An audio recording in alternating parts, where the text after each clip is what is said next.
这个热带性低气压即马接近东部地区，台东为昨暝开始上大雨，南水溪水岔漏，金峰乡的车路嘛淹甲变水路。因为这风影实在是太大了，明仔载拜五，台东往回绿岛和南水的船帮拢取消。台东11岸落大雨，金峰乡新乡村一条产业道路煞变做溪，乡公所12派人来巡，发现是排水未符消透，路有闭开，影响车过。公所先采三角水，13下派人来修，提醒用路人爱注意。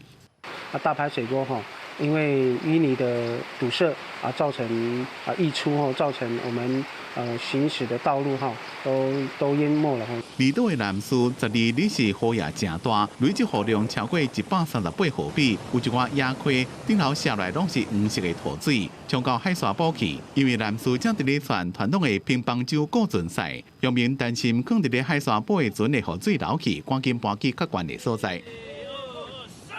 因为热带性低气压挖回来，台东县雨大雨落嚟停咧，真侪田拢淹水，有一寡一季稻作已经传要挂的田，伫晚昨雨大雨拍甲倒伫咧土骹。台东农改场提醒农民，大雨了爱趁稻也未发芽进前赶紧挂。它比较早插秧的部分的话，如果说这一次低气压通过，那请他们在那个天气晴朗的时候要赶快收割。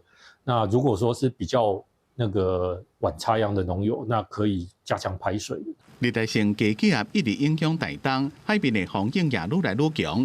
客轮业者考虑安全，早起宣布明仔载13，台东来回绿岛甲南势的客轮全部取消。等天气较好，才会恢复航班。民众甲游客爱随时注意公告。公司新闻采访报道。